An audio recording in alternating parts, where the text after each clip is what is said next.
Hubo un momento en el que nadie esperaba este avión. Un aparato de 1976, lento para los estándares modernos, sin tecnología furtiva, sin los sistemas de última generación que dominan los análisis sobre la aviación del siglo XXI. Durante años, los debates dentro del Pentágono giraban en torno a una sola pregunta: ¿cuándo retiramos el A-10? Y entonces llegó el conflicto en Hormuz, y el A-10 Warthog volvió a demostrar por qué sigue siendo uno de los aviones más temidos sobre el terreno. En este análisis vamos a reconstruir lo que realmente está ocurriendo en el estrecho de Hormuz y en las fronteras de Irak. Vamos a entender por qué Estados Unidos eligió esta plataforma en esta fase del conflicto, qué implica para la red de milicias que sostiene a Irán en toda la región, y hacia dónde apunta todo esto estratégicamente. Porque lo que estamos viendo no es solo una operación militar, es una declaración de intenciones, y conviene entenderla bien. El 25 de marzo, un A-10 Warthog de la Fuerza Aérea de Estados Unidos cruzó hacia la provincia iraquí de Al-Anbar y atacó la base de Jabanilla, situada a aproximadamente 80 kilómetros de Bagdad. La pregunta que surge de inmediato es la más obvia. Estados Unidos está en conflicto con Irán. ¿Por qué un avión de combate estadounidense ataca en suelo iraquí? La respuesta se resume en 3 palabras: Fuerzas de Movilización Popular.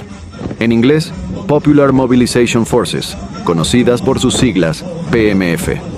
Para entender este ataque hay que entender primero qué son las PMF y por qué representan un problema estructural que va mucho más allá de Irak. Las PMF no son un simple grupo de milicias. Según el análisis de la London School of Economics, se trata de una organización paraguas que agrupa entre 50 y 70 facciones armadas distintas.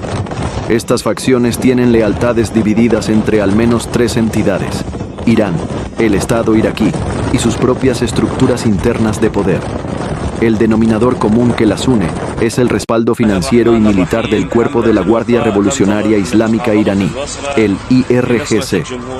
Lo que hace a las PMF especialmente peligrosas no es solo su capacidad de combate, es su posición legal dentro de Irak. A lo largo de los años, el Estado iraquí fue integrando progresivamente a estas milicias en su estructura oficial, inicialmente para combatir al Estado Islámico. Hoy tienen financiación del presupuesto iraquí, permiso para operar en territorio nacional y una influencia que se extiende a ministerios, fuerzas de seguridad y gobierno local. El 24 de marzo, un día antes del ataque del A-10, el Consejo de Seguridad Nacional de Irak dio un paso que encendió todas las alarmas en Washington.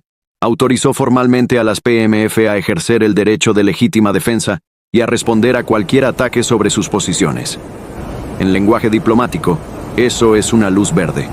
En lenguaje militar, es una declaración de que las milicias respaldadas por Irán pueden operar libremente desde suelo iraquí sin respuesta del Estado. Un día después, el A-10 respondió por su cuenta. Las imágenes del ataque, que circularon rápidamente en redes sociales y fueron verificadas por medios especializados, muestran al A-10 realizando lo que los analistas identificaron como un disparo de alto ángulo. El avión no voló bajo. Eso no fue un error táctico, fue una decisión deliberada. La inteligencia estadounidense había detectado sistemas de defensa aérea portátiles en la base, los llamados Manpads, misiles de corto alcance diseñados precisamente para derribar aeronaves que vuelen bajo. Manteniéndose a mayor altitud, el A-10 se mantuvo fuera de su alcance efectivo. Las PMF intentaron responder. Las imágenes muestran que desplegaron un cañón antiaéreo ZU-23-2, un sistema soviético diseñado a finales de la década de 1950 para defensa aérea a baja altitud.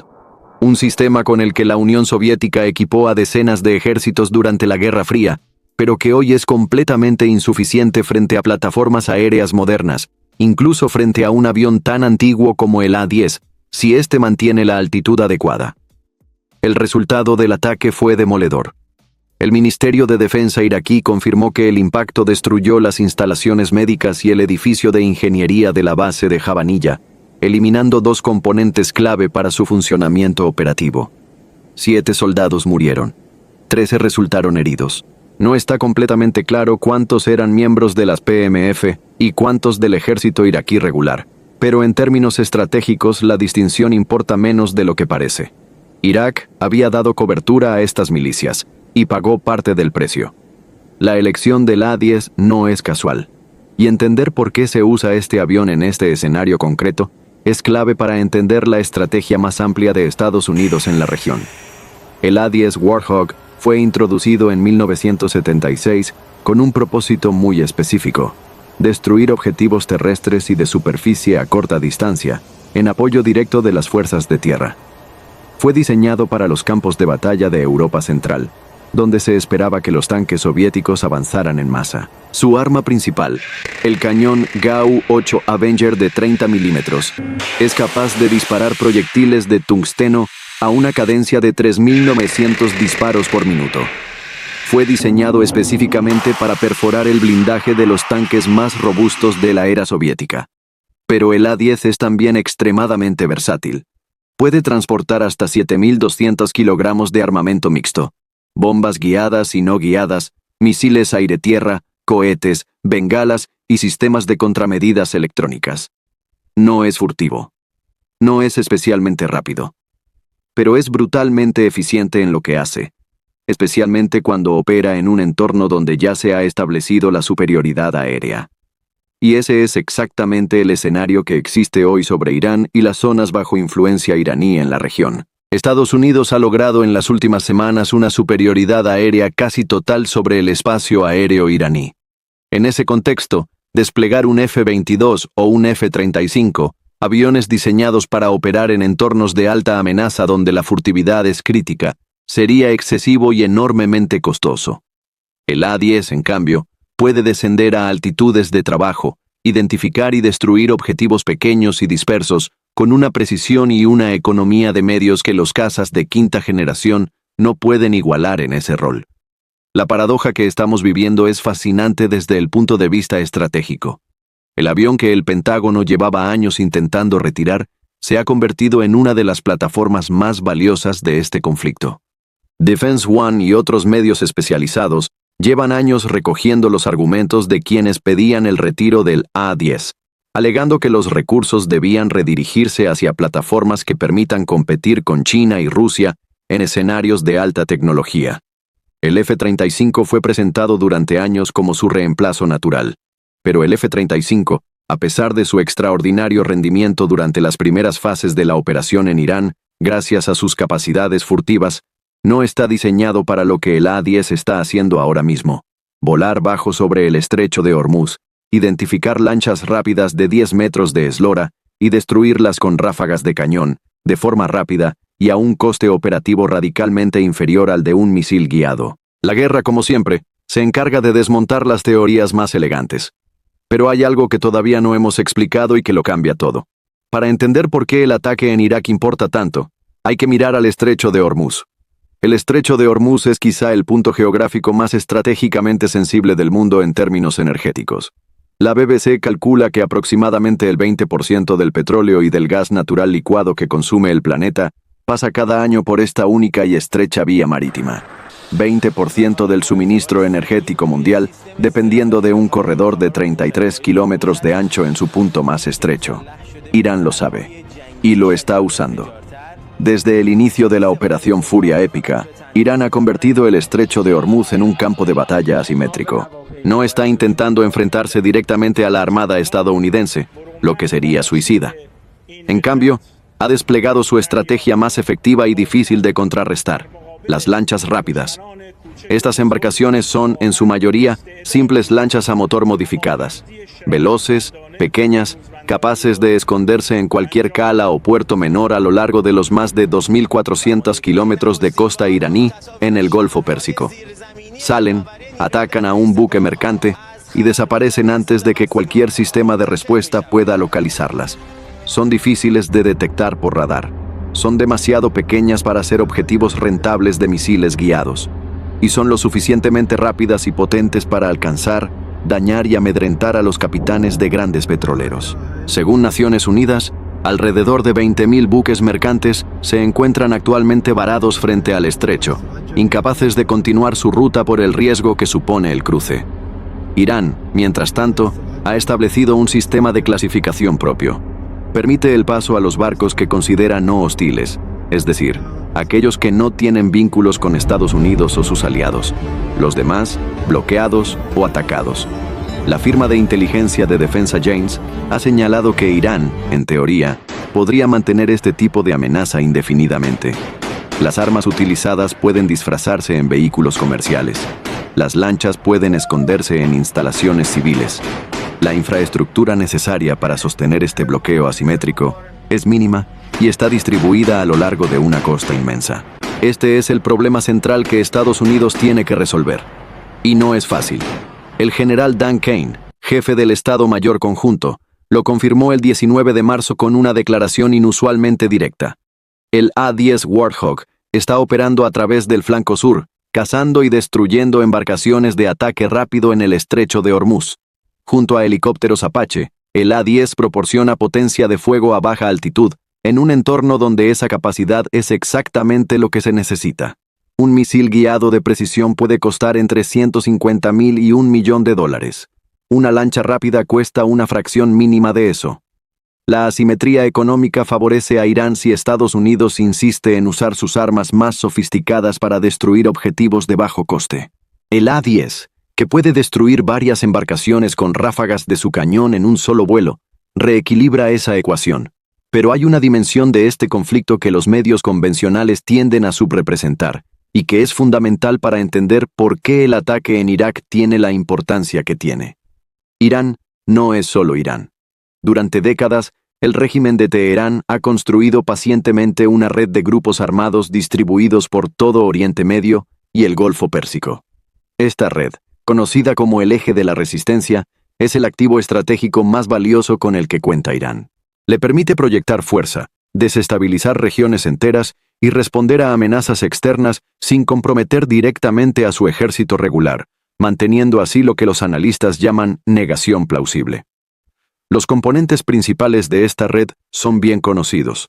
En el Líbano, Hezbollah, una organización que ha ido aumentando progresivamente su control sobre el Estado libanés y que en los días en que el A-10 atacaba Jabanilla, estaba lanzando misiles hacia el centro de Israel.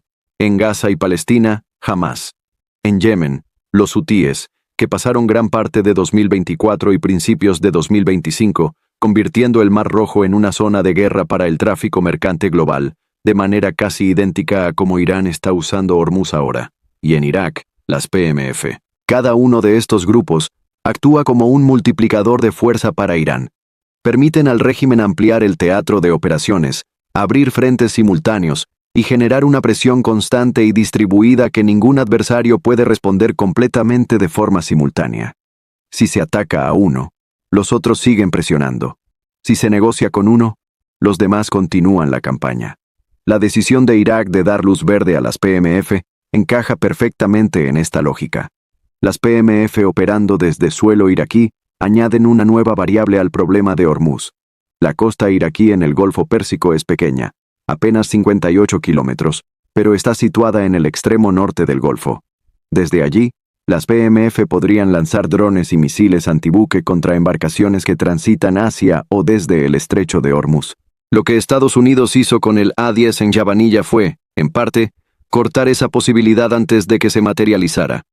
Y también, en parte, enviar un mensaje muy claro al gobierno de Bagdad. Si permiten que las PMF se conviertan en una extensión operativa de Irán en su territorio, las consecuencias serán tangibles. Cuanta más influencia ganen las PMF dentro del Estado iraquí, mayor es la probabilidad de que Irak se vea arrastrado al conflicto como beligerante activo. Eso es lo que Washington intenta evitar a toda costa. Y el A-10 fue el argumento elegido para comunicar esa posición. No es solo un ataque, es una advertencia con lenguaje cinético. ¿Hacia dónde apunta todo esto? Lo que estamos observando en el estrecho de Hormuz y en las fronteras de Irak no es una serie de incidentes aislados. Es el mapa de una estrategia que está evolucionando en tiempo real. Estados Unidos ha conseguido establecer superioridad aérea sobre Irán, pero la guerra en Hormuz no se gana solo desde el aire. Las lanchas rápidas, los drones de superficie, los misiles antibuque lanzados desde posiciones costeras dispersas y camufladas, son herramientas de una guerra de desgaste que Irán puede sostener durante un tiempo prolongado. La estrategia estadounidense parece orientarse en varias direcciones simultáneas. Primero, presión directa sobre las milicias proxy en los países circundantes, como hemos visto con el ataque en Irak. Segundo, despliegue de plataformas especializadas como el A-10 para abordar la amenaza asimétrica de las lanchas en el estrecho. Tercero, disuasión activa hacia Irak y otros actores regionales que podrían ampliar el teatro de operaciones. Pero hay una pregunta que ningún analista puede responder todavía con certeza. ¿Hasta dónde está dispuesto a llegar Estados Unidos si esta campaña se prolonga? ¿Está preparado para atacar sistemáticamente bases de milicias en Irak, Siria, Yemen y Líbano, asumiendo las consecuencias diplomáticas que eso implica? ¿O el objetivo es más limitado, mantener el estrecho operativo durante el tiempo suficiente para forzar una negociación? Lo que sí está claro es esto. El A-10 ha reescrito parte de la narrativa sobre lo que significa la guerra moderna. En un momento en que los debates estratégicos giran en torno a drones autónomos, hipersónicos y guerra electrónica, un avión de casi 50 años se ha convertido en una de las plataformas más útiles sobre el terreno, no porque sea el más avanzado, sino porque el contexto en el que opera lo hace irreemplazable. La guerra, como siempre, se encarga de recordarnos que la utilidad no depende de la sofisticación, depende de la adaptación al terreno real, no al terreno que imaginamos en los despachos del Pentágono. Irán apostó a que la tecnología obsoleta de su adversario sería su punto débil. El A-10 demostró que estaba equivocado. La pregunta ahora es si Teherán tiene capacidad para adaptarse a esta nueva fase, y si Irak tiene la voluntad política de mantenerse fuera de un conflicto que, con cada decisión que toma, parece más cerca de su propio territorio. Eso es todo lo que ocurre realmente en Hormuz. No los titulares, no la versión simplificada. El análisis completo, con las piezas que los grandes medios dejan fuera. Ahora te pregunto a ti, ¿crees que Estados Unidos está dispuesto a extender esta campaña más allá de Irán si las milicias proxy siguen escalando? ¿O estamos ante una estrategia de presión calculada con límites claros? Deja tu análisis en los comentarios. En Realpolitik no buscamos consenso fácil. Buscamos entender. Si este vídeo te aportó perspectiva real, suscríbete y activa las notificaciones. El próximo análisis llega pronto.